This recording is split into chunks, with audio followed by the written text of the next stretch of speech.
This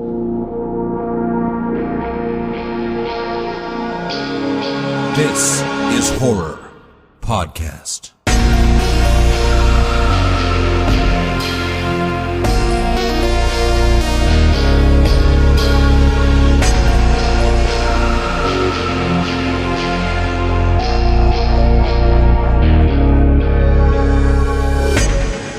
Welcome to This is Horror, a podcast for readers, writers, and creators. I'm Michael David Wilson, and every episode alongside my co-host Bob Pastorella, we chat with masters of horror about writing, life lessons, creativity, and much more. Now today's guest is Tyler Jones. He is the author of Criterium, The Dark Side of the Room, Almost Ruth, and Burn the Plans. And his short stories have been featured in a number of anthologies and publications, including Burnt Tongues, which was edited by Chuck Palahniuk.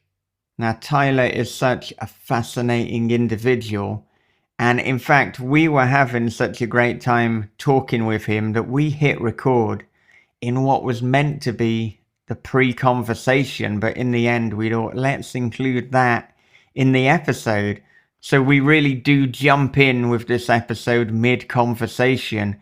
And then 20 minutes in, I do welcome him to the show just so he can feel, that welcome. So before any of that, a little bit of an advert break. Hey everyone, this is author Jeff Strand, and I cannot wait to see you at Horror on Main. Remember, attendance is mandatory. Don't make me hunt you down. Horror on Main, a new weekend convention for the horror community. We explore all the shadows within horror entertainment. From idea to product, there are many people behind the scenes, and we're bringing them to you, as well as contests, movies, panels, podcasters, and much, much more. We've been going to conventions for over 20 years and are changing up the little things to make the big picture amazing. Join us Memorial Day weekend 2023 in Hunt Valley, Maryland. Come to the block party and meet your new neighbors. See HorrorOnMain.com for details. Tried and True are done to death. It Was All a Dream, an anthology of bad horror tropes done right, revives even the most exhausted cliches with stories from some of horror's biggest names like Gemma Files, Gabino Iglesias, and Haley Piper. It Was All a Dream, an anthology of bad horror tropes done right, available October 18th anywhere you buy books online. Pre-order now. Use this code ThisIsHorror for 20% off through the month of October when you order direct from HungryShadowPress.com. And what a couple of great advertisers we have on the show. You've probably noticed these Horror on Main adverts over the last few months. It seems like it's going to be a brilliant new convention, so I do urge you to check it out. And talking of good things to check out, the anthology, It Was All a Dream, an anthology of bad horror tropes done right. Cracking lineup, as you've heard in the advert. It's coming out in about 11 days at the time of airing this. And just to make sure that you caught it, if you do order directly from HungryShadowPress.com, use the code, use This Is Horror, all capitals, for 20% off. You've got Gemma Files, you've got Gabino Iglesias, you've got Haley Piper, three of the best names in horror. You've also got a foreword by the legendary Laird Barron. Stories from the likes of This Is Horror favourite Laurel Hightower. You've got a story by Wendy N. Wagner. So definitely an exciting anthology. Worth you checking out, worth you picking up, I would imagine. Alright, with that said, let's jump into it. This is Tyler Jones on This Is Horror. I wonder, in terms of collecting then, are you doing that more as a kind of fan in the sense of the joy of the collecting, or are you doing it as a kind of monetary pursuit, or is it a little bit of both? Not a monetary pursuit at all. It's all just it's just love for certain writers. And there are some that uh like Joe Hill, for example. He comes out with limited editions, and he's one of those writers, Josh Mallerman too, that I will pre-order immediately whatever they come out with. Yeah, I think Cemetery Dance Publications is a good one for putting out those super limited signed versions as well. Yeah, Cemetery Dance, Subterranean Press, Earthling. Yeah, and I've got a ton of Lansdale ones too. He's published a lot through Subterranean Press. A lot of special editions of novels that he's put out in the past, and some are uh, books that are specific. Like he's put out novels only through Subterranean, like his books Jane Goes North or Fender Lizards. The only physical editions that exist are Subterranean Press editions. So I've got a massive Lansdale collection, huge Joe Hill. I've got Mallerman, Stephen Graham Jones. I've got all of his, and Stephen Graham Jones has a lot of books that you can't get anymore. Various presses that he's published with, they no longer exist. So, like, I've got one called the Long Trial of Nolan Dugatti, which I don't think many copies of that physically actually exist any longer. Yeah. Do you have the little chapbook we put out, the Elvis Room? No, I don't. Shit, That drives me nuts. Because A friend of mine has it, and I'm gonna break into his house one of these days and steal it. Well, because of course that one sold out quite quickly. I mean, I'll be honest. Like, I should have had more printed. Each chapbook, when I was putting them out, you kind of try to estimate, okay, how many do I think this is going to sell?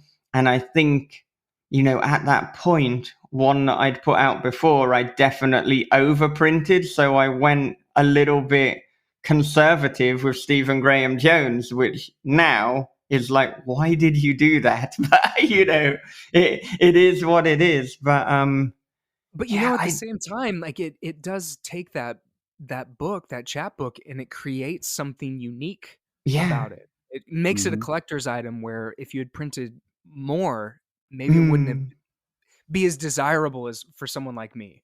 Like, oh yeah, I could get that at any time. But because it's so limited, now it's like that is my SGJ holy grail right now. Yeah. Because I mean, I think I've probably only got my one personal copy because, I mean, I'm quite a minimalist in terms of what I have. So typically, even when I put out books, it's like, I have one copy of that. So, Wow.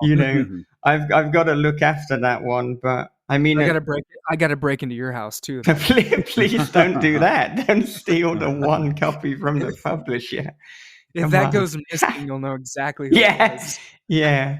But I do have the This Is Horror version of A House at the Bottom of the Lake, though. Oh, yeah. And that's kind of becoming a collectible now because, it was a limited run in the sense that, it's no longer available. So, yeah, I think that one's a good one to have. That's such a great story. So good.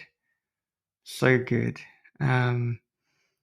I mean, I remember talking to Josh about working with him, and he sent me A House at the Bottom of a Lake, and I was actually reading it on a flight.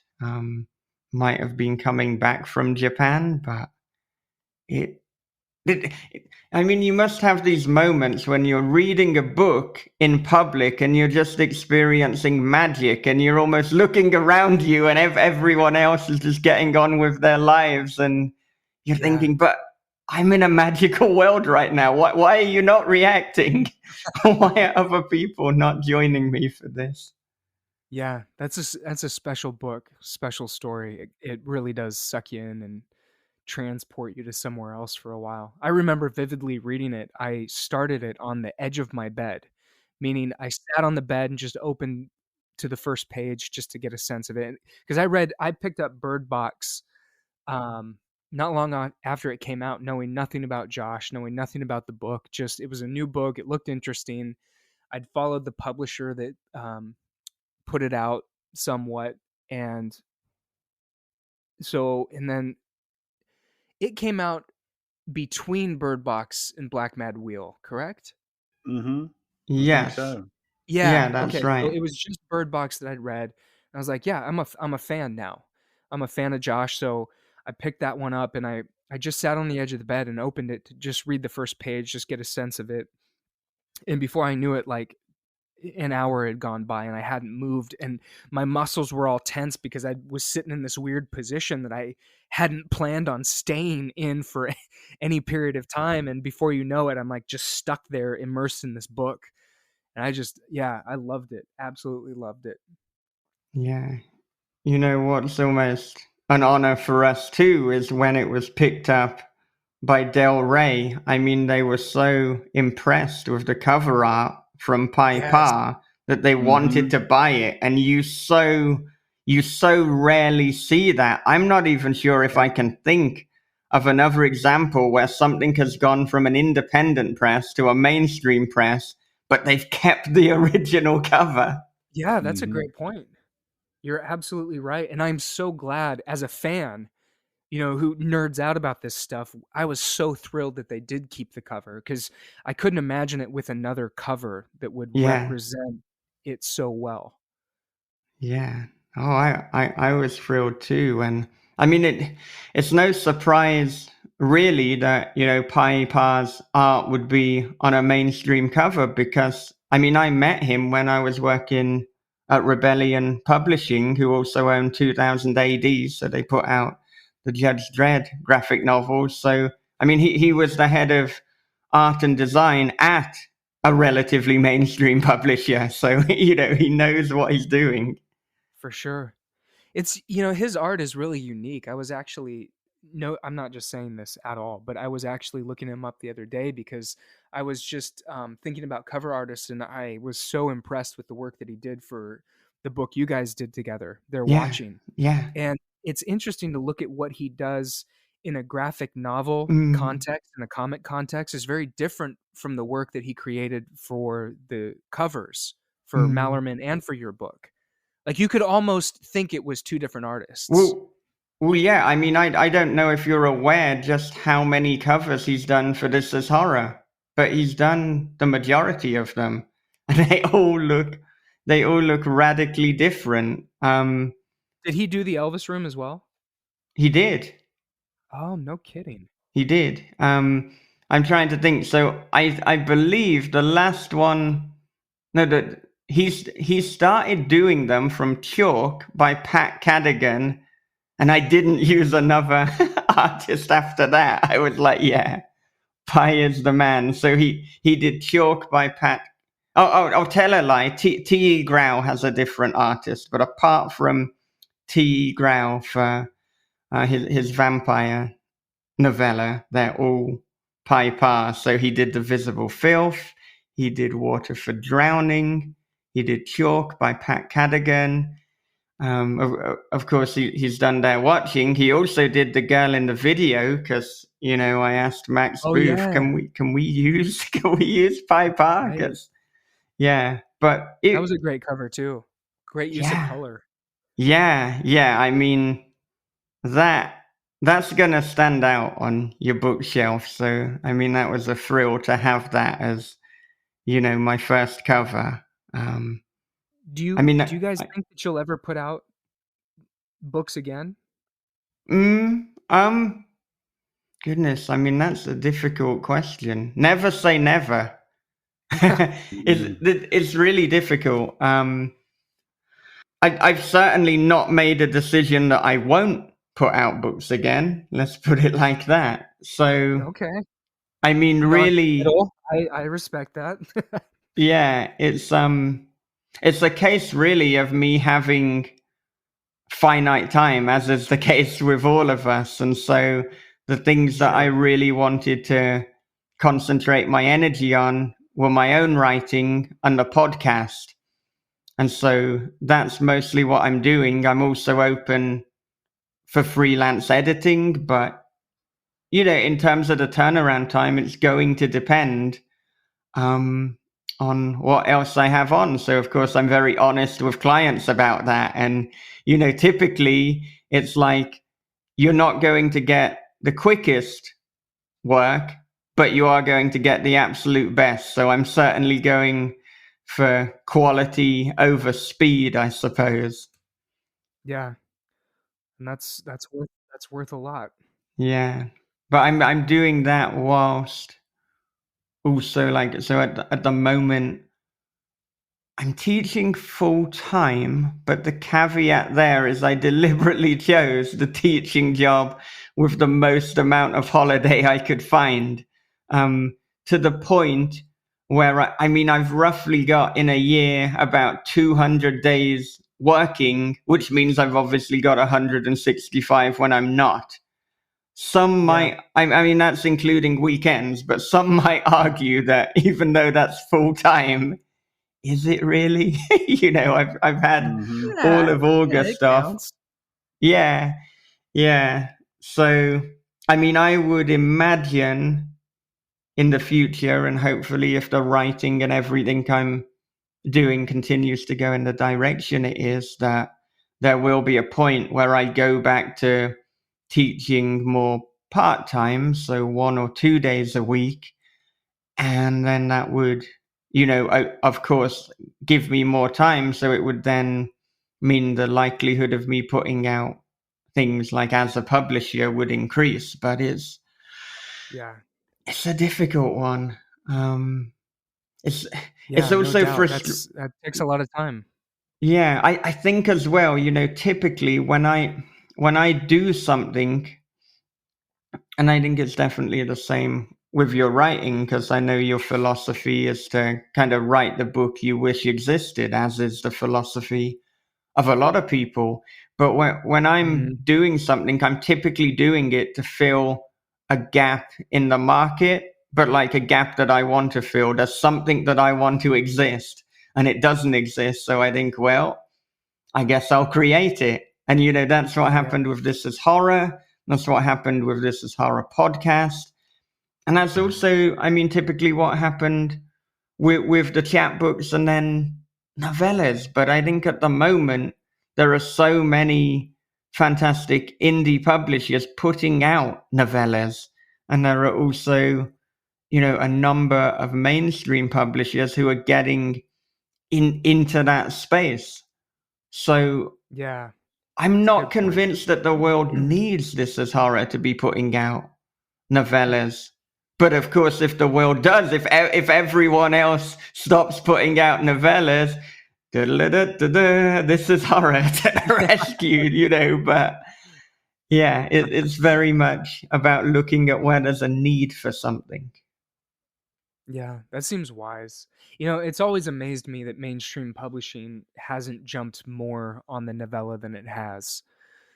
Like, there's not a Mm, lot of publishers doing that. Obviously, Tor yes. is, Yeah. I think, the primary one, but it just seems like, I don't know, it seems that publishing is always stuck in what it's always done. Kind of that, Mm, well, we've always done it this way. And it reminds me of, a long time ago, there was a study done with rats where they put a bunch of rats in a cage and they had a button. And if the rats pushed the button, it would shock them. And I think they put 10 rats in this cage. And then all these rats learned not to touch the button. And then they took out 5 rats and put 5 new ones in. And the 5 original taught the new rats, don't touch the button. yeah. And after those rats learned, they took out the 5 original ones and put in 5 new ones. So what you had were 10 rats who had never touched the button. And they all Mm, taught each other, don't touch the button, even though none of them knew why. And publishing, to me, like from this outside perspective, seems like that in a sense. Like, we've always done it this way, but why? We don't know, but yeah. that's how we do it.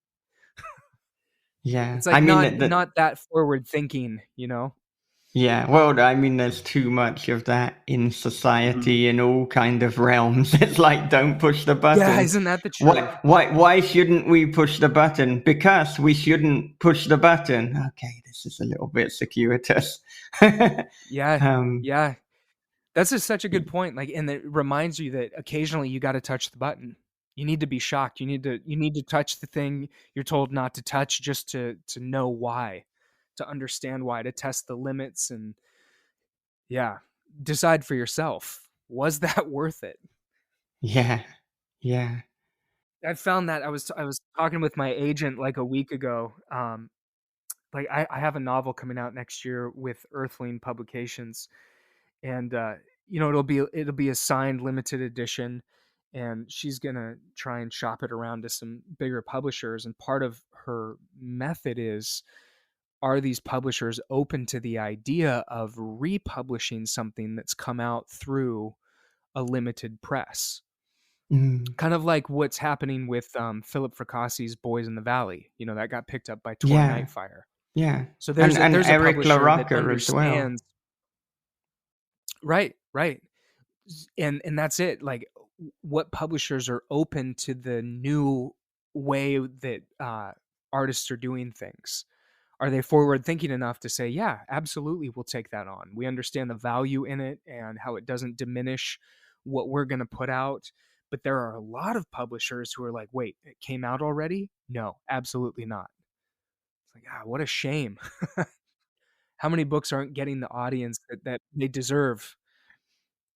Yeah. But I do think there's a shift away from that. I mean, particularly the examples that I gave with A House at the Bottom of a Lake being picked up by Del Rey, and then also The Visible Filth being picked up by another bigger press, and then kind of repackaged as Wounds into the short story collection by Nathan Ballingrud. So, I mean, the commonality with both of those is having a movie.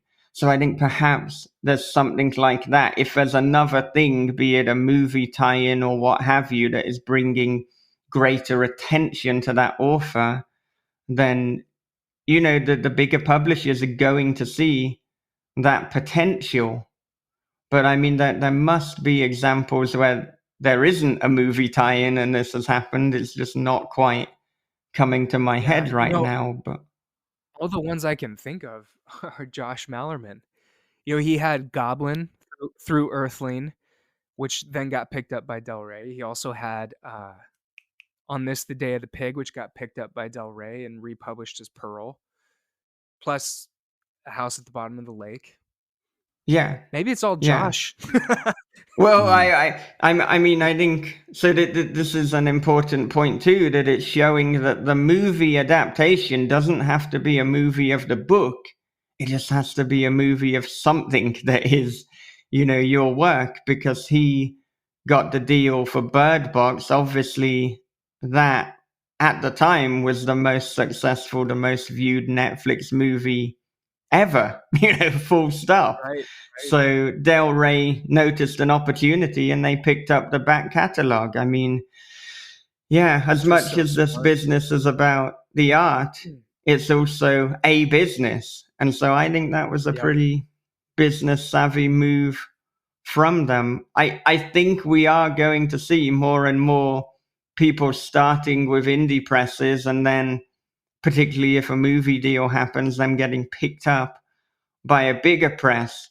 And I wonder if, in terms of the general attitude of the publisher, of the small press, are they going to feel more excited or are they going to feel more frustrated?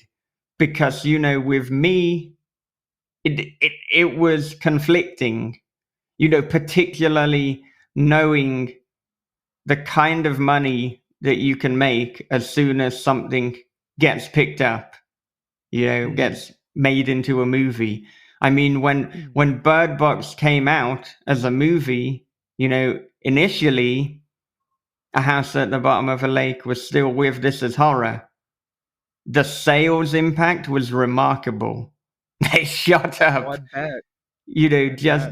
just because Bird Box had been made into a movie. I mean, Bird Box kind of became a New York Times bestseller. I can't remember if it became a New York Times bestseller again, or if it became a New York Times bestseller for the first time. I think it was again, I think it No, I was think it out was of the the chat. first time. Oh, okay. Okay, Yeah, I well, don't think it had been out since like 2014, I think, and I don't think Mhm. it charted. It was good, but I don't think it got yeah, on the chart. And then when the movie came out, it became a New York Times bestseller. yeah, yeah. We're talking with Tyler Jones. Welcome to the show, despite the fact that we've been on air for the last 20 minutes. How you doing? Thank you. It's great to be here, and I appreciate the warm welcome.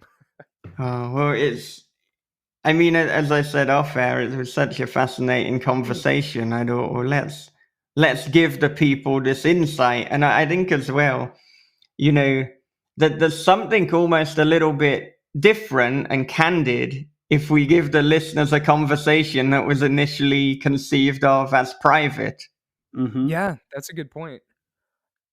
Yeah, I so since we're official now, I do want to say it it is truly an honor for me to be here because This Is Horror was the very first horror podcast that I listened to. I'm always a little bit slow to embrace new technology. And so I didn't listen to podcasts for the longest time, even as they were blowing up. And believe it or not, in the earlier conversation, we were talking a lot about Josh Mallerman, and Mm, it was Bird Box and A House at the Bottom of the Lake that got me interested in his work and is what drew me to This Is Horror, because I thought, I want to listen to this guy interviewed. I want to mm, see how he thinks about writing and listen to it. So I started looking for interviews, and you guys had him on This Is Horror, and that was the very first episode that I listened to, the very first podcast I listened to. Honestly, I'd never heard a podcast before, and this I can't remember. Maybe 2014, maybe 2015. Does that sound about right to you guys? Well, yeah. Yeah. So the first time that we had Josh Mallerman on was kind of a few months or so after Bird Box, and that was when Dan Howarth was Mm-hmm. co-hosting. So we were Yeah. talking about Bird Box then, but then after, to kind of coincide with the release at A House at the Bottom of a Lake in 2016, we had Josh on for that, at which point Bob was here. So it Uh-huh. depends, was it Bob or was it Dan? I don't know which I episode think you it began with. I think it was Dan. Shout out to Yeah, Dan. Uh, yeah, yeah, so that was the very represent. first the The very OG. first time yeah, the very first time I ever opened up the podcast app on my phone and searched for something to listen to, it was a This Is Horror episode with Josh Mallerman. Yeah. And it, So this and is since, cool. This is like a full circle moment for me because I've listened to dozens and dozens of episodes since then. And now here I am chatting with you guys, which is kind of weird for me because I feel like I know both of you pretty well because I've listened to you talk for hours, which sounds creepy. no, But that's not how I mean it. But I I've listened to know, you talk. I've listened to you in conversation. I've eavesdropped in a yeah. way on you talking with all these writers that I admire and respect, and now here I am. So it's really cool, and I thank you so much for having me on. Well, you're most welcome here, and we're very excited about this. And I know exactly Mm-hmm. what you mean in terms of like kind of feeling like you know us already. And it's that strange relationship whenever you listen to a podcast and Yeah. then you're on it. And I guess it happened to me with Booked Podcast, back in Hmm. the day, because Yeah. I was listening to them and then suddenly we ended up collaborating with them. But it was like, Rob, Livius, old friends back again. Oh, hang on. No, we haven't spoken at all ever Right. in Right. our lives. Even the same with Brian Keane. And I think as well, there's a further level that almost makes it more confusing, that particularly with the horror fiction community being so close knit on social media, we can have these long conversations or exchange messages back and forth and then forget that we've never actually had like an audio call. Yeah. Yeah. It's cool in one way and a little odd in another, but yeah, it is. it is cool, I guess, at the end of the day, that you can get to know people through these different formats. Yeah. Well, if we want to make it even more surreal, me and Bob have actually never met in person. Oh, So no kidding? so there's going to be a day where we meet in person, and it's just going to be so weird. And like, I feel the same about whenever I inevitably meet Max Booth. Because like me and Max and me and Bob have spent so much of our lives talking, for what, like 7 years? We still haven't met. And, COVID hasn't done us any favors with that one, because probably if that hadn't happened, I'd have been able to get over to the States for a convention. But, one I hear day. Bob is a lot taller in person than you'd expect. Is that true, Bob? Like 6'7", 6'8"? No, I'm like, I've had this conversation already with people at a convention. Apparently, I'm the height of Tom Cruise. Oh, no kidding. No, I mean, I'm like, and I don't know. There's one of my coworkers at work. She's 6 foot, and there's no doubt in my mind she's 6 foot tall. And she's like, I'm 5'10". I'm like, no, you're not, because I'm 5'10". She goes, you're not 5'10". So apparently, my driver's license lies. They all do. Yeah. But I think I'm 5'10" on a good day. On a good day. Yeah, with some good have you stuffed your boots, kind of like that Joyce Carol Oates story? No, but if I'm wearing my Nikes, my Nikes, I'm about 5'10". If I got my Vans on, I'm probably about 5'9". So I'm not 6'7". Depends on the shoe. Well, man, there was a perfect chance there to get like this rumor started, and you just blew it, Bob. Yeah, that's what I was thinking. Like, Bob, you're too honest.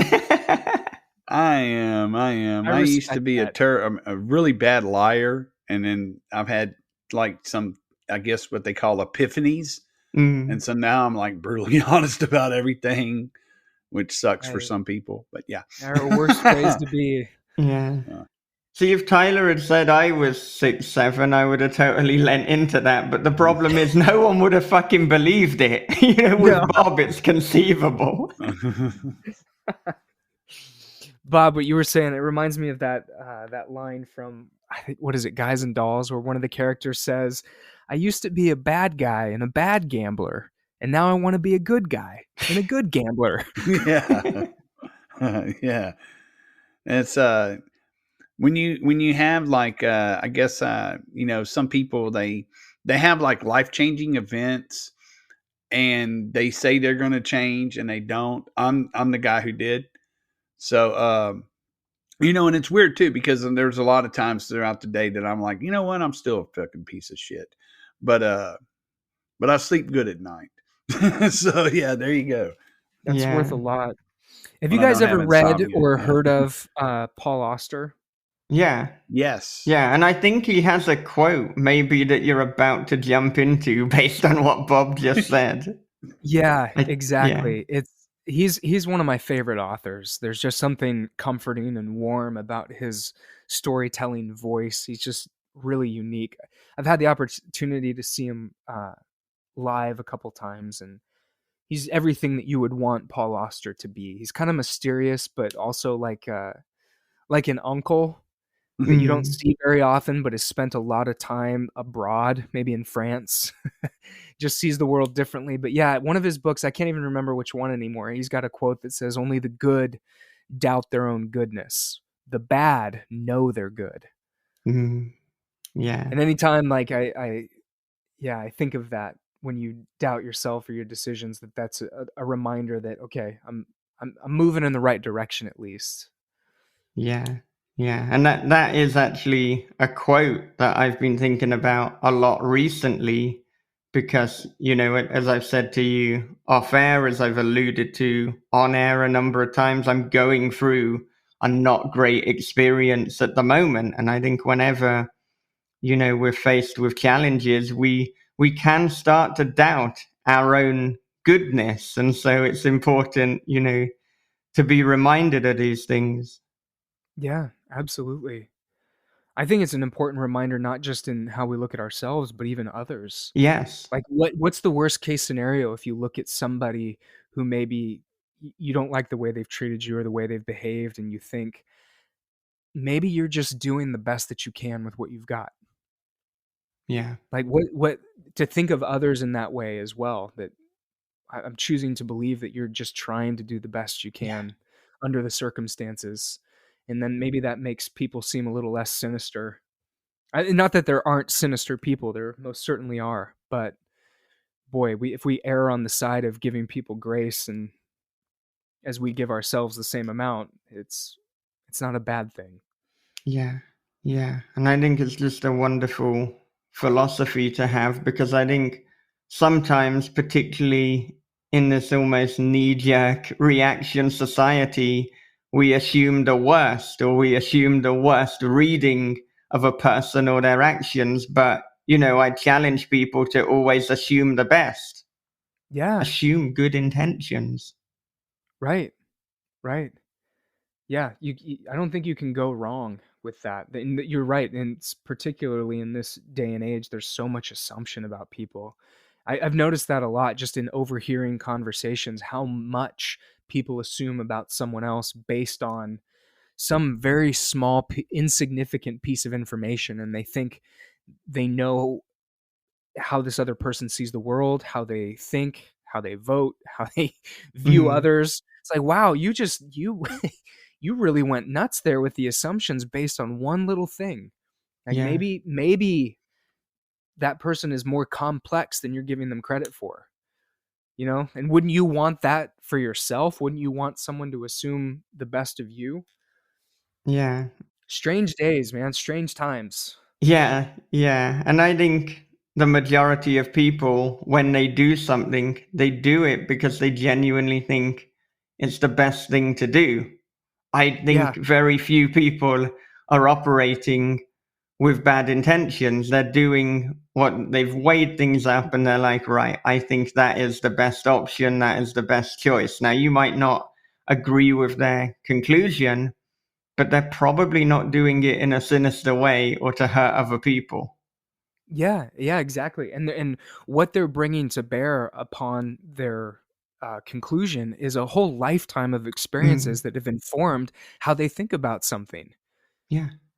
So you can't, yeah, you can't, like, Bob, you're in Texas, right? Yes, I'm in the And did armpit of the you, world. but both you guys, like, Michael, you got England, Bob, Texas, like, those are both places I've been, but I've never lived there. I never grew up there. I didn't have your families. So how you think and feel about things are going to be completely informed by all of those experiences that I'm not privy to. So what right do I have to say, like, how you're approaching something, whether it's right or wrong? That with some writer friends, several years ago, we did this interesting thought experiment where we would take villains from literature and film and imagine how the villain of this story, like, a stupid example would be, take Darth Vader, Mm, just because we all know him. Imagine that he doesn't know he's the villain. How does he see himself? How does he perceive his own actions? And how does he justify what he does?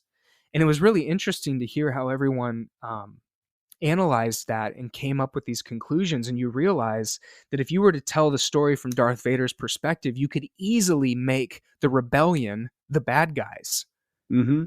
Here's a dad just trying to reunite with his son, or however you want to spin it. But it really helped me think about how I write people who maybe aren't making the best decisions, or even villains. That, no, I don't want to write this person as a villain. I want to write them as somebody who believes that what they're doing is right.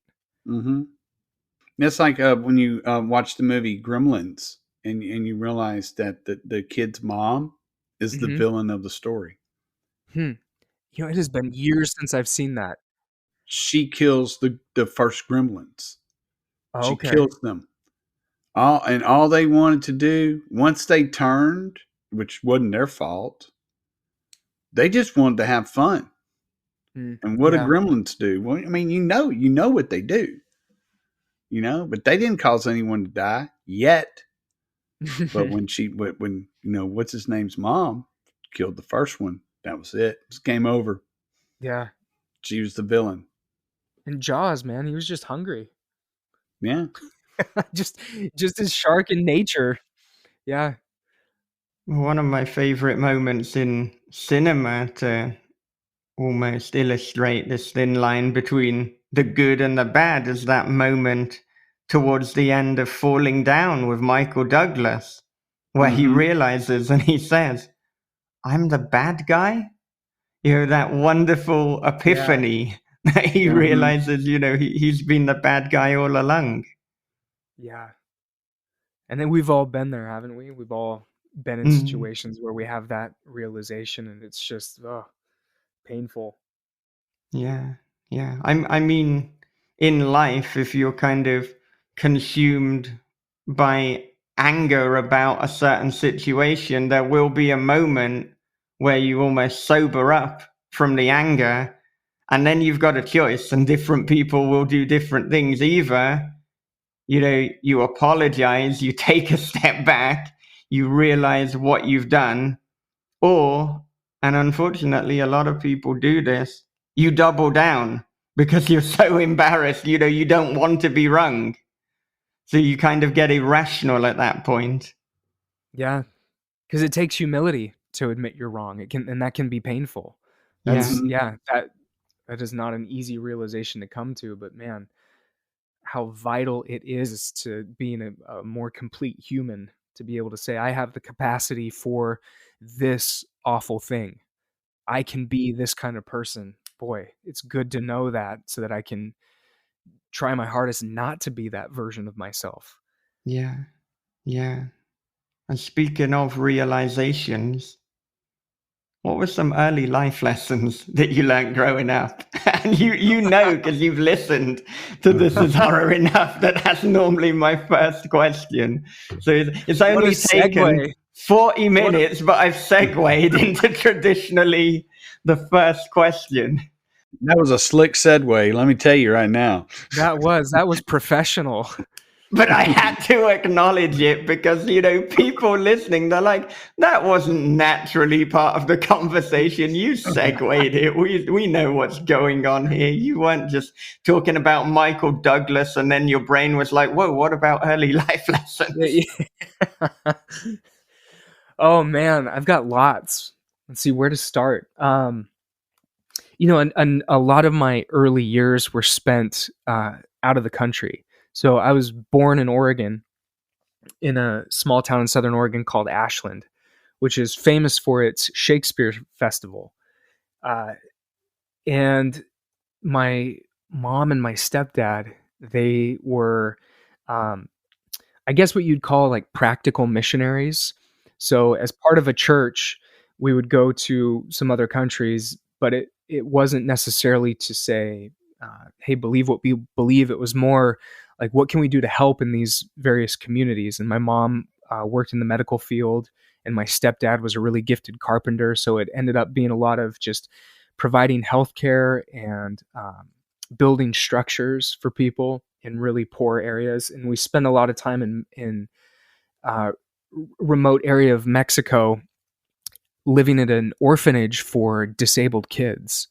So it was a place where parents who were overwhelmed with the care of their children had a safe place to come and drop them off. And so a lot of my formative years were spent living at an orphanage populated entirely by children with disabilities, and living in a trailer without electricity, and helping my stepdad build things, helping care for the kids. And then we spent some time in Honduras and Guatemala. I spent some time in South Africa. And so these formative years, we had nothing that all my friends growing up back in the States had. So when I finally came back to the States, I had this period of just absolute culture shock. And I think, looking back at it now as an adult, I think it was a shock of the excess of our country and the lack of gratitude And that's something that's really stuck with me ever since, is I realize that we are incredibly blessed. I mean, it sounds so cliche, but I'm going to say it anyway. Like, just to have a roof over your head and food whenever you want it and clothes, like, those are not luxuries that everyone has. And it sounds cliche, except for the fact that I've spent years living in areas where that was how people live daily, and they have joy and they face hardships, and the hardships they face, like, there was in Honduras, we lived out in the jungle, and soccer was a big thing there. And I think it was only like a month or two after we left Honduras, we got news that I think it was something like 15 people that we'd known had died all at once because they were playing soccer on this big field.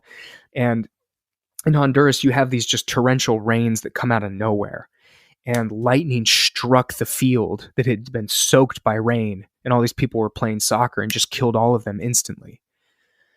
And that's just like, that's life there, you know? And so I guess what I'm getting at is a real sense of gratitude that the life I have, what I have, everything to me just seems like a blessing. And again, not to sound cliche or stupid, but that's really something that I've carried with me, and it gave me a deep awareness of how other people live, and an interest in others and how they survive and make it through things, and all of which is carried into the stories I write as well.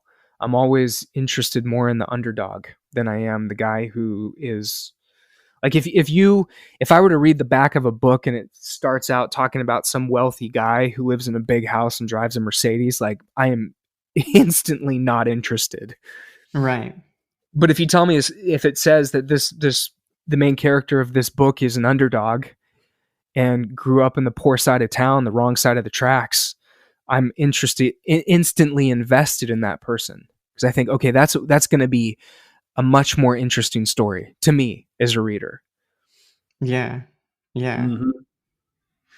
Yeah, I grew up poor, and so my dad had long periods of like having to work out of town because he was a union guy, and the company he worked for would go on strike, and we didn't know when the next meal was coming, or we didn't know when the next. I was like, I need shoes, So we went through these periods like that, and it. Now I have a good job, I make good money, and I save my money because I don't want to work for the rest of my life. Mm-hmm. I have other aspirations, but that level, I don't know. It's just like we take things for granted, Oh, for sure. and we Yeah. don't prepare for the worst. And I'm guilty. I was like, hey, raise my hand. There's things that I know I should prepare for, and I haven't. But I try to get my ducks in a row, as they say. Mm-hmm. And to me, it's almost like it's a comforting feeling knowing that if something happens, that I have a plan B. Yeah. And it may depend. Plan B is not probably going to be good, but it's not the end of the world for me. And because we've taken so many things for granted, that the end of the world, even when you've lost everything, you still have yourself.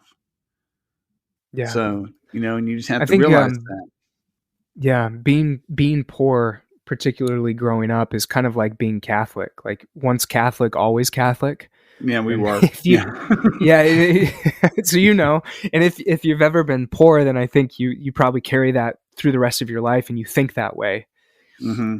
Years ago, I used to, I was really fascinated. I went through this period. I was doing research for something, and I was really fascinated with Steve McQueen, and I read a couple biographies about him. And he grew up really poor, rough childhood, and he never lost that sense of anything I have can be lost at in a moment.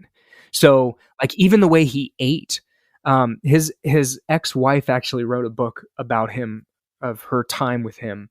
And like when he was on a movie set and they'd have catering, he would eat beyond the point of being full. Like if you put a steak in front of him and someone else was paying, he'd order a second steak. Not because he wanted it, but because he thought, I still don't know where my next meal's coming from. And he would they have wardrobe on film sets, and he was famous for stealing all of his clothes. Or at first he stole them, and then he would also have in his contract that eventually that he would get to keep them all. But initially he would take all his clothes, and the producers would be like, where did Steve's entire wardrobe go? Like, he took it again. And come to find out, he would take all the clothes and take them to like youth runaway shelters because he had been in those. Mm. And he would give them to the kids because he knew they didn't know where they were going to get clothes. So it's just interesting to me how often what we experience as children, how it informs our actions as adults, sometimes for good, sometimes for bad. But I think poverty is one of those things that, yeah, if you've truly experienced it like in a profound way, then you're okay with less maybe than most people, but you also are probably more cautious than most as well. Oh yeah, when I first started making good money, I was way too young to even have, that kind of money. It was really, I was making like stupid good money. As like, cause I was in a field that has morphed and changed over over the years now, over the decades. And so I was like, I'm a 20 something, 25, 26-year-old guy making almost $100,000 a year. And, I don't have nothing to show for that. If it was stupid, I bought it. You know what I mean? It's like, oh, got to have that too, So it's like a kid in a candy store, and somebody gave me a $10 bill. And it's like, how many of those things can I buy for a nickel a piece? I want all of them. That's what I want. And so now that, because I've been multiple times on that bottom rung, about to lose everything. So now it's like it took a while, but lesson learned, and so it's all about being responsible. It ain't about being, money. I still live the same way, man. I still like raviolis, I mean, it's like, it's just, Nothing it's a wrong with mindset, that. Yeah, for sure. But it's, to me, I don't think people say, well, you hear that all the time. People are, they have the stain of poverty. And to me, it's not a stain at all. It's something that's ingrained. It's never going to leave me. It informs me. And it took a while to actually to learn how to use it to my advantage. Right. Yeah, that's a good way to put it. Yeah, my experiences have informed me to use what I've learned to my advantage. So, as it should be. Mm-hmm. And you see so many other people, it's like, God, man. I work with the public now, and it's just, you see some things that you can't unsee. Yeah, for sure. I'm wondering, just to paint the picture further, I mean, so how old were you when you were first living out of the country, and then how old were you when you returned back to the States? And obviously you said, you went to many countries like Mexico, South Africa, Guatemala, but were you having little periods of time when you were back in the States in between countries?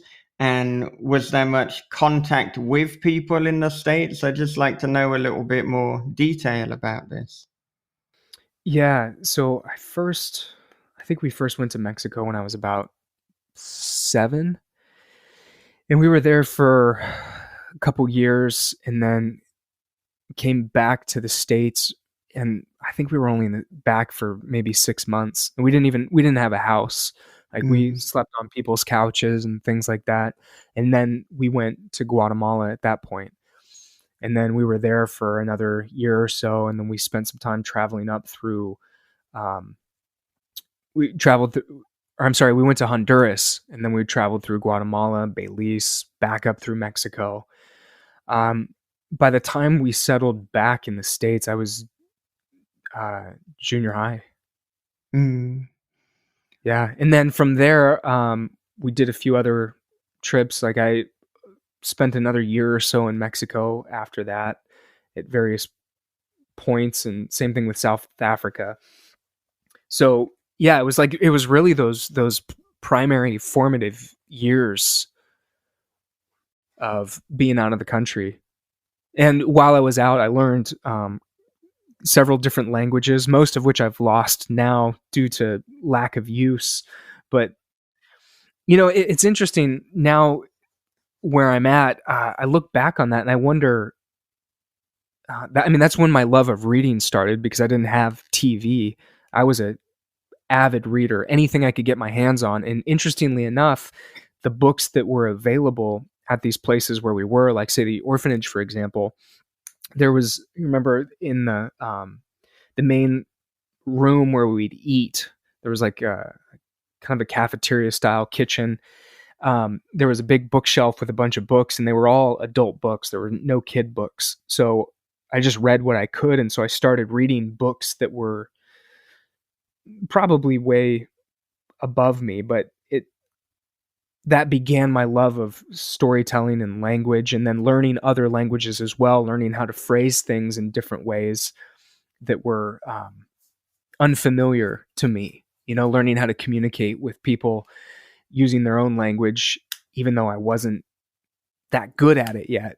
Like all of that, I wonder if that helped inform my sense of rhythm now. Like, I don't know. I'd have to dig into that a little bit more, but I think those experiences probably shaped me in ways that I don't even fully comprehend yet. But, threads that weave together to make up at least some important part of me. And when you were in these countries, were you getting a formal education? Were you going to their schools, or was most of your learning through these books that you were consuming? Yeah, that's actually a really good question. So my mom, it was kind of a homeschooling situation, but my mom, like, there wasn't really time to just sit down and do school. So my mom had a catalog, and she just handed it to me and said, like, look, okay, you've got to do some math, you've got to do history, but anything else, just pick the books you want to order, and we'll order them. And so I just went through and just picked all these books, and because it was like a school catalog kind of thing, most of the books involved historical figures or interesting stories throughout history, and some of those books that are just classic to curriculum, like Huckleberry Finn and Tom Sawyer and things like that. And so we just got dozens and dozens of those, and I just tear through them, reading about presidents, reading about historical figures and moments in history, World War II, whatever it was. I'd just read, because that was the only really form of entertainment that I had. It sounds too then that you must have had to, by necessity, develop quite a lot of self-sufficiency. Yeah. Leaving the country initially was really hard because, of course, I had all these friends, and I didn't get to see them for years. And by the time I saw them again, some of them couldn't really pick back up where we left off. But yeah, during that time, definitely developed a self-sufficiency and an ability to, like, I'm never bored ever now. Like I can't, I don't know how to be bored, because even if I'm just sitting on my own, I'm okay. I'm content. I have my thoughts, I have ideas, or I'll pick up a book. I take a book with me everywhere I go. Like, I'm just never bored. I've always thought, like, if you could put me on a space station by myself and I'd be fine. Yeah. No, I wouldn't be that guy, like, going nuts, losing my mind. I'd be like, this is cool. Yeah. I mean, whenever people talk about being bored, I almost feel like, wow, what a luxury to even be able to be bored. But I just think with so many thoughts, with so much art, with so much to do, with so much to learn, I can never conceive of me being bored. There will always be something. Yeah, I almost think it's sad now. Like, anytime I hear someone, "Oh, I'm bored," or "This was boring," it just sounds sad to me. Yeah. It's like, it almost seems like a choice.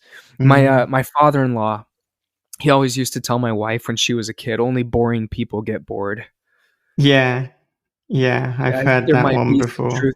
There might be some truth to that. I think so, yeah.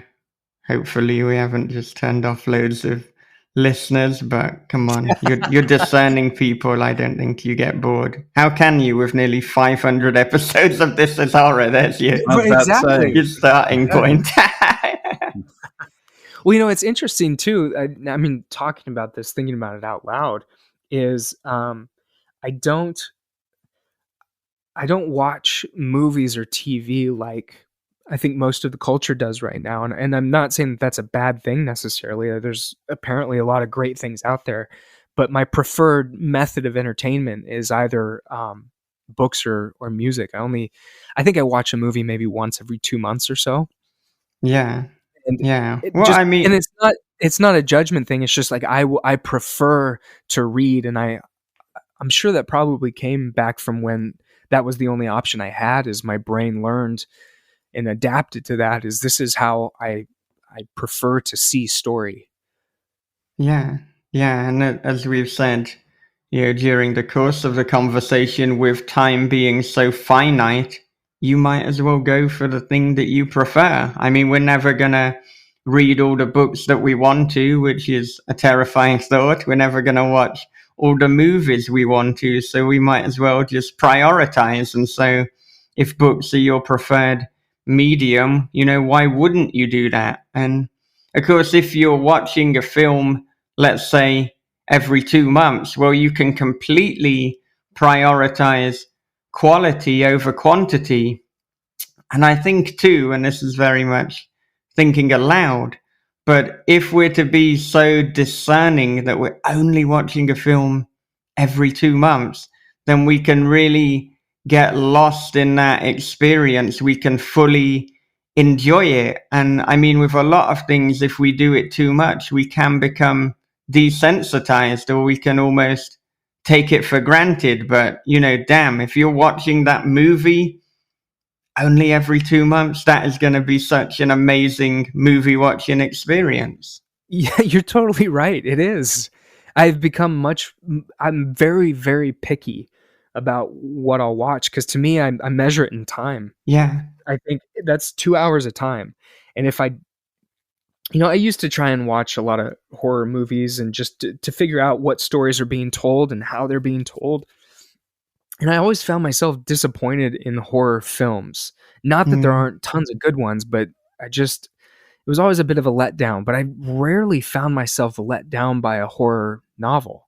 Right. For whatever reason, maybe because I think whatever we bring to the story as readers, as you know, a book will be different for me than it is for you, because we bring our own baggage, our own thoughts, our own ideas to it, and our own experiences. So it's just a different thing, a different way of experiencing the story. But a film is so it just is what it is. It's presenting you with images, and 99% of the time they mean what they mean, and so the film is only one thing, whereas a book can be many.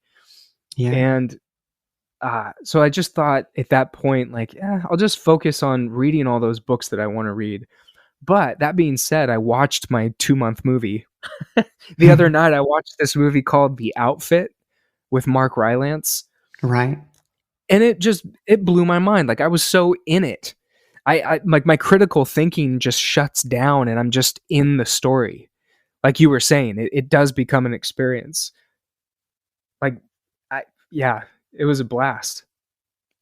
Have you guys heard of that one? I've heard of it, so I know the premise, but I haven't actually seen this one. But I kind of feel, because it's like focused around a tailor on Savile Row, kind of from the look of your wardrobe, I can see an appeal, straight away. Because yeah.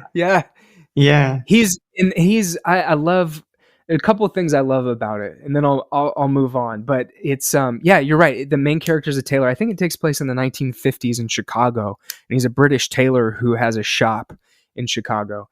And I love the fact that it's like a play, so it all takes place in one location, which is the tailor shop. It never leaves. that location I ever. love that kind of thing. I love Yeah, it. which as a storyteller is fascinating to me, and it took me back to Alfred Hitchcock's Rope. Mm, I love films that are able to do that, or stories even. And Max Booth, I know he has a fascination with single location stories as well, and it's not easy to pull off. But I also love that they have Mark Rylance as the lead character, because it's not often you get a gentleman of that age as the lead. Mm-hmm. And his you watch his face, oh my gosh, like the lines in his face, his expressions. He uses his voice almost like an instrument. The control that he has over himself, his motions. Like there are a couple times I actually paused it and I said to my wife, like, look at it's almost like a painting, the way that he's moving. It's so elegant, the motions. And I love that yeah, I think Rylance is just phenomenal. He's popped up in a few things here or there, um, but I haven't seen him in much. But man, what an actor! yeah. And you're absolutely right that we don't normally see the kind of older gentleman in the lead protagonist role, apart from Anthony Hopkins. And just in case Mark Rylance listens to this, by some weird chance, I am not saying that you are the same age as Anthony Hopkins. I think there's like 20 or 30 years difference there. So I would Yeah, like to acknowledge probably. that I don't want him to be depressed.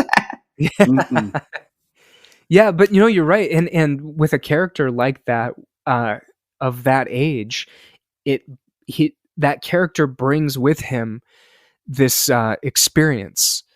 Like you already assume that this character has lived a lot of life. Mm, And so that automatically, at least to my mind, makes him fascinating.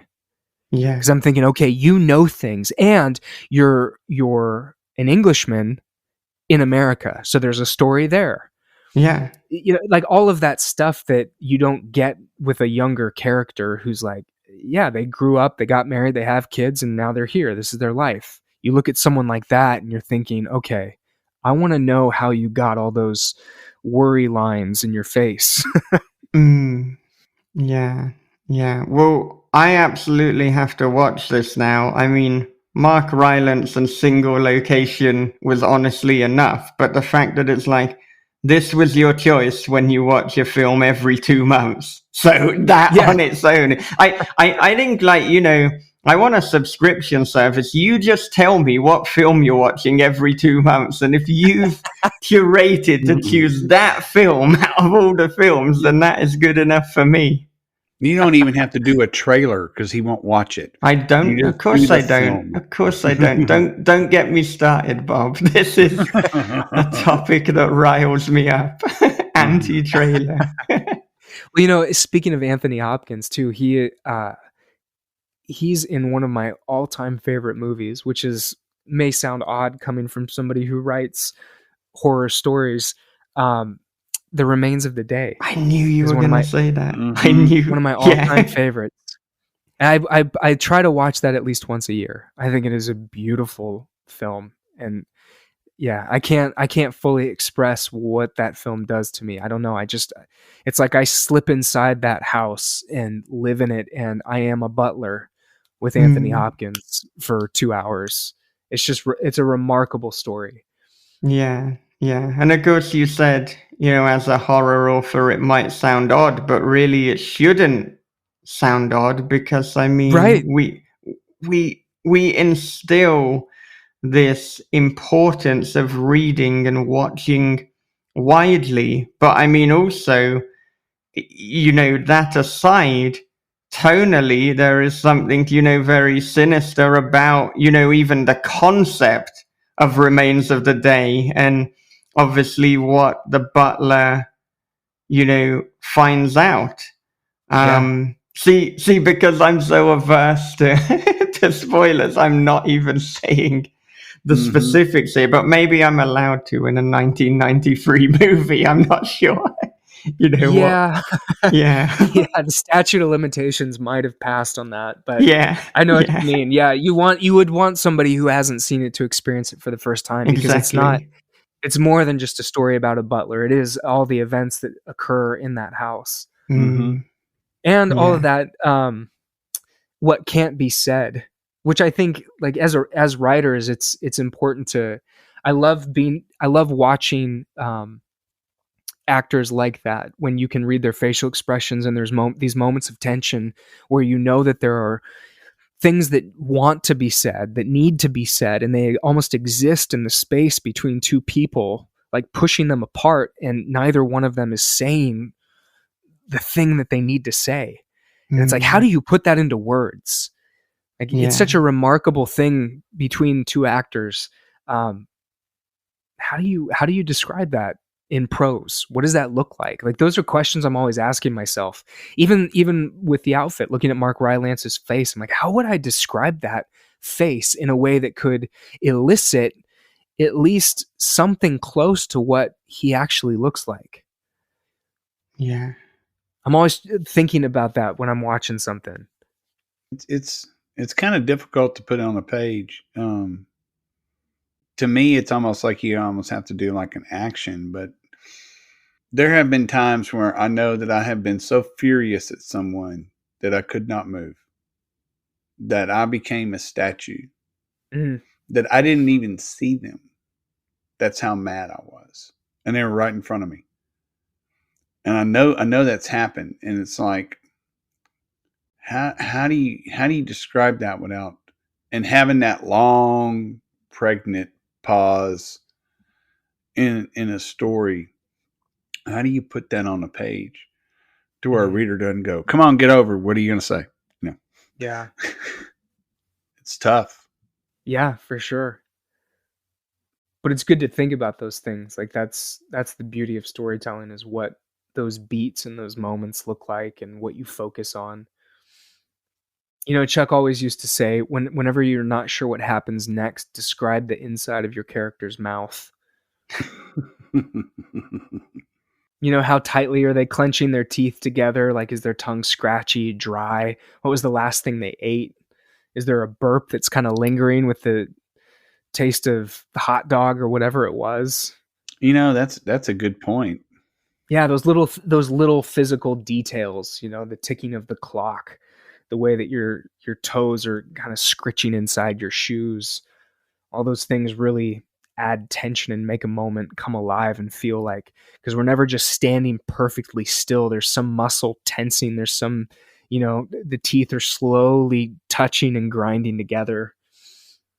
Yeah. I mean, that's such a great creative writing prompt, and that'll get you unstuck. I mean, it doesn't surprise me at all that Chuck has, come up with such a simple but such a perfect kind of way of undoing that creative block or being Yeah. unsure of what to do next. Yeah, and it comes from a concept that was passed down to him from his mentor, Tom Spanbauer, who I had the honor of working with for a couple years as well. And Tom he'd call it OTB, which is on the body. So those moments where, and I've noticed this a lot in reading books where, like, I'm loving the story, but everything is externalized. And there are moments where I think, I wonder what the character feels in that moment right there. Like, that would be a good opportunity. It's what Tom would write in the margins of work that I'd hand to him. He'd write OTB, and I'd know that meant now is a perfect opportunity to go on the body. What are your hands doing? What are your feet doing? What are your muscles doing? Are you sweating? Are your eyes itching? All that kind of stuff. Like, you can overdo it, of course, like anything, but it's something that I always try to think of is, at certain moments, what is the character experiencing physically? Yeah. I'm kind of scared sometimes because you might like think that you're giving like every character a tick. You know what I'm talking about? And then when you Yeah. have a character who needs a tick, then it's like, well, I mean, it doesn't stand out. Yeah. So you kind of like have this tendency, I do, to kind of pull that kind of physical stuff back. But if it's not done, if it's something different every time, then, but it's something physical, that's a great way, to, like, because I know when I'm nervous, like I have a callus on my right thumb that is basically my fingernail from my index finger rubbing on my thumb when I'm nervous. And so there's a callus there. And so I guess I'm nervous like a lot. But, I mean, it's there. Yeah. And so that's something. That's a perfect example, man. That is, yeah. Man, you perfect have example. You have helped me with something. Thank you. No, glad to help, man. That's the shit right there.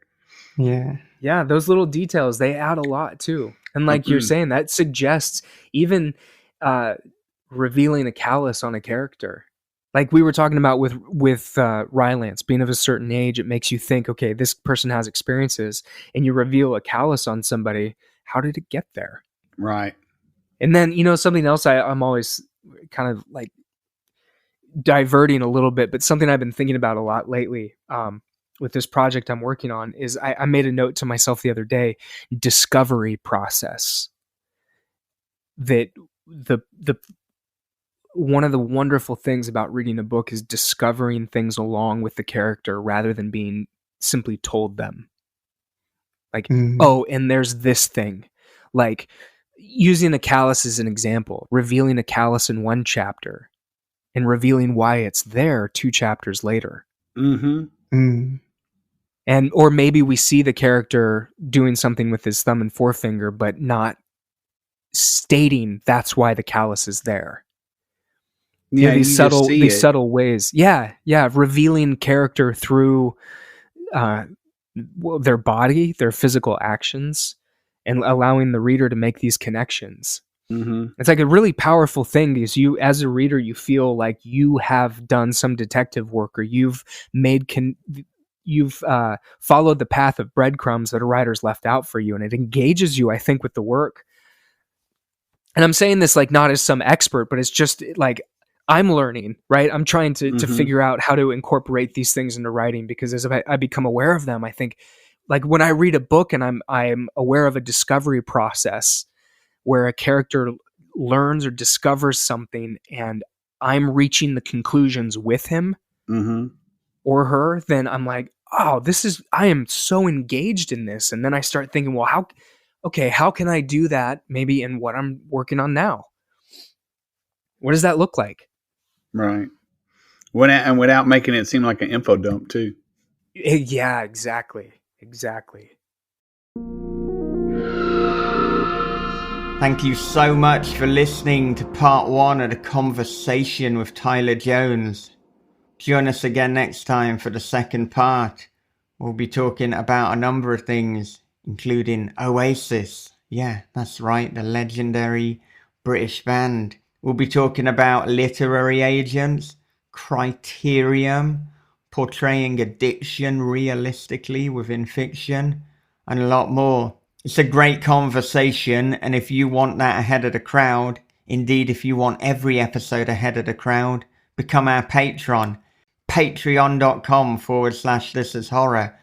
Not only are you getting early bird access, but you are getting exclusive podcasts, including Story Unboxed, a horror podcast on the craft of writing, patrons only Q&A sessions, and a video cast with myself and good old Bob Pastorella.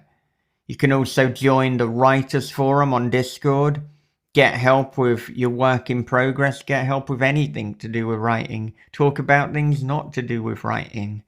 It is an ever-growing community, and I would love you to be part of it. And for patrons who are not part of it yet, I mean, you're missing out, and we're missing you, so do join us on Discord. As I've said many times before, it's also the best way to support us, and right now, I could do with your support. It's been a difficult 15 months. It is going to be a difficult week. This week in particular. So if I could have your help, that might make this painful period just a little bit more pleasant. Patreon.com/thisishorror. And if you want to advertise on This Is Horror, drop me a line, michael@thisishorror.co.uk. Maybe you want to get an advert in ahead of Halloween. There's not much time, but if you email me now, let's see if we can make that happen. All right, before I wrap up, a little bit of an advert break. Tried and true or done to death. It was all a dream. An anthology of bad horror tropes done right revives even the most exhausted cliches with stories from some of horror's biggest names like Gemma Files, Gabino Iglesias, and Haley Piper. It was all a dream. An anthology of bad horror tropes done right. Available October 18th anywhere you buy books online. Pre-order now.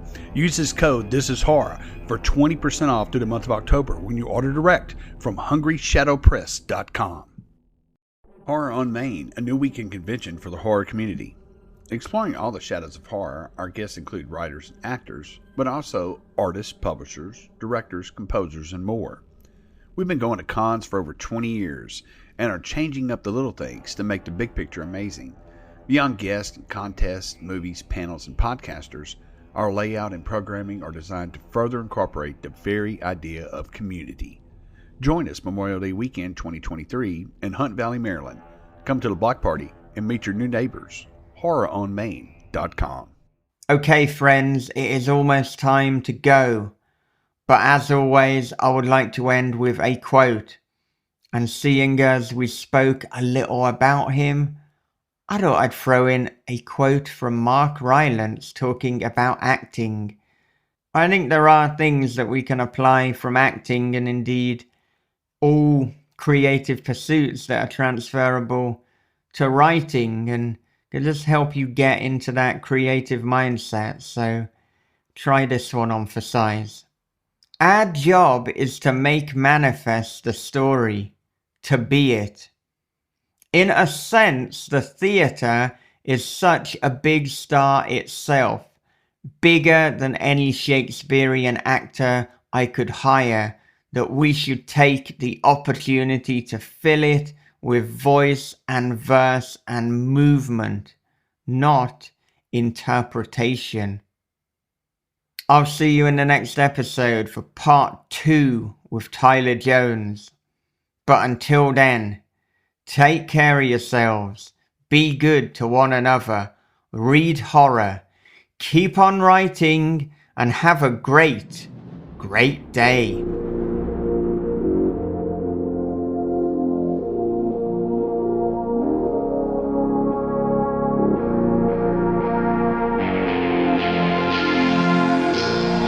This is Horror Podcast.